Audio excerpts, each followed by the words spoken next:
Hey guys, we wanted to talk a little bit about what we look for when we actually bought our tractor. And so kind of some of the features that we were insistent upon versus what was nice to have, and then maybe thought we could kind of guide you into picking your tractor depending on what your intended uses are.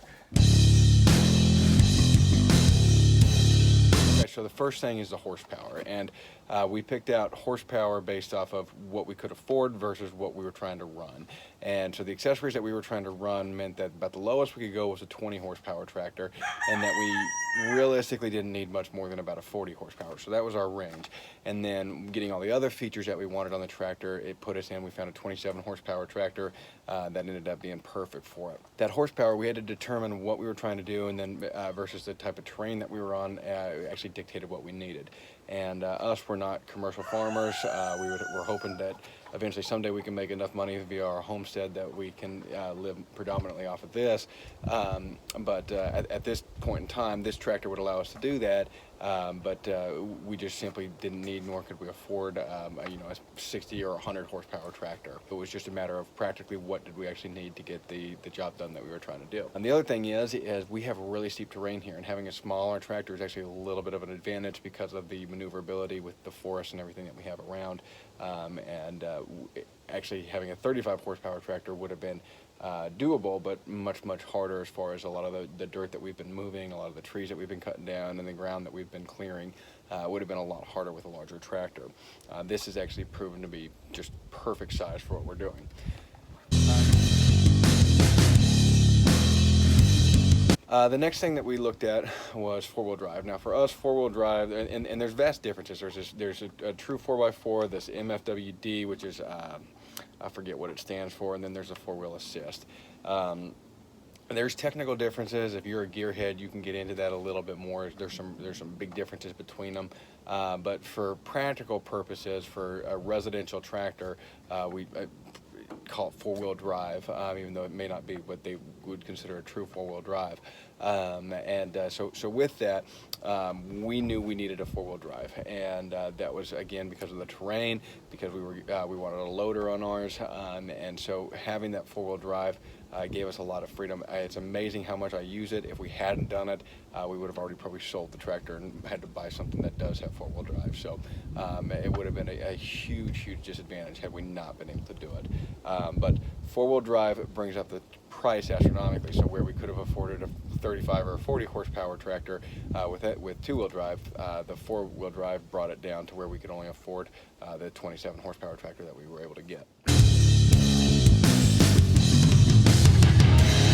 And then the next thing to look at was the brands, and there is a vast difference in brands, just like there's a vast difference in vehicle brands, there is with tractors as well. And the one that we wanted, we had decided after the research that we had done that we wanted either a John Deere or a Kubota. Those were the two that we were really looking at.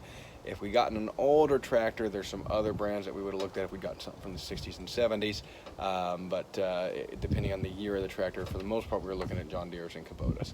Now, I'm not saying again that there's not other fine tractors out there.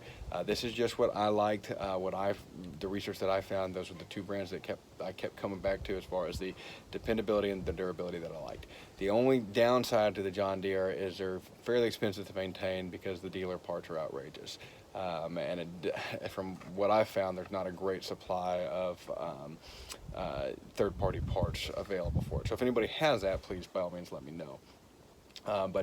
Anyways, we wanted a quality piece of equipment here, and just like any tool, you always buy quality, you buy one time, and so we decided to go with the John Deere simply because that was what we found the deal on. But like I said, we were also looking at Kubotas.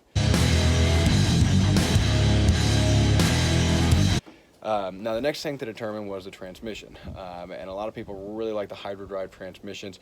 The disadvantage of having those kind of more automatic transmissions is you lose a little bit of the control over your engine, but the big disadvantage is that if you are like me and like to work on your stuff yourself and like to work on your equipment yourself, you're very limited because automatic transmissions are just much more complicated, or hydro drive transmissions, whatever they're called. They're just much more complicated. So a manual transmission, I'm capable of doing the work on and rebuilding it. Automatic transmissions or hydro drive transmissions get a little bit outside of my realm, and so with that, the transmission we wanted was a manual transmission.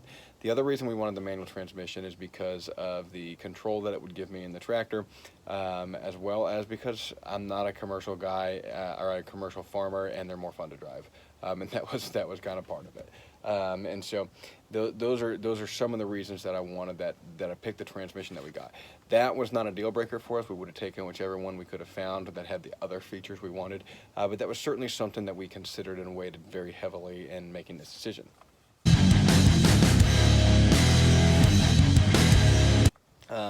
The next thing was the loader, and looking at the loader, whether we wanted a loader or didn't want a loader, or could buy a tractor and attach the loader later.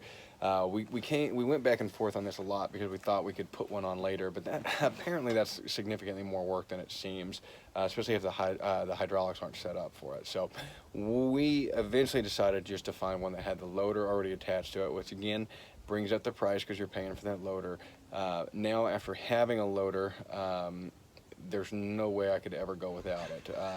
It's so incredibly useful for doing everything. It saves a ton of time, from everything from grading the driveway to unloading a trailer, to picking up heavy items. You know, you put a chain on the hook and you can actually use it to pick up heavy items, putting forks on it to actually be able to pick up pallets, and you don't realize how useful pallets are until you actually have the capabilities of moving them. So if it's your only piece of machinery, then having a bucket is indispensable. Now if you have other pieces of machinery, you wouldn't need it. If you had a backhoe and a bobcat or a backhoe and a forklift or whatever it is, you wouldn't need that, so it wouldn't be quite as detrimental for it. But for us, this is our one piece of equipment, and we basically needed a multi-tool of a tractor. We needed something that we knew wasn't going to be great at any one thing, but it would be good all around. So this ended up being the best option. Again, it makes a difference when you're talking about commercial farmers or ranchers that are doing this to make a living and doing a lot of land mass. But at that point in time, they're having vehicles specific to what they're doing.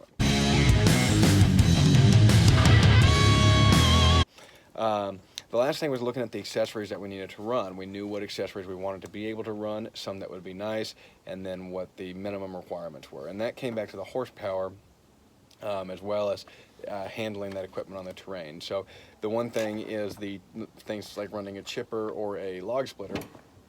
27 horsepower is a little bit light. It'll still run it, but it's a little bit lighter than what we would have ideally wanted. But like I said, we kind of gained some in other areas because of it. And in the future, if we decide that we need something bigger, we'll probably just buy something cheap that's 70 horsepower and two-wheel drive with no loader, just to run those implements. But for right now, this does everything that we need it to do. It's one tractor to maintain, and so it's a lot more convenient for the homesteader or the the hobby farmer or whatever it is. Having that one tractor is much more conducive to having things kind of simplified. So those are the main components that we look for. There's obviously other things that people do tend to care about, but for us, that was really it.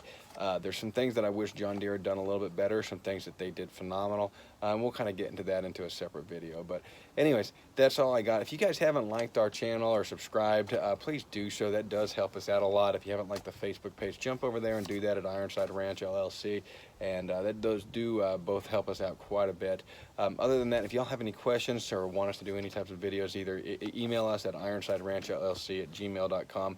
But thanks for watching.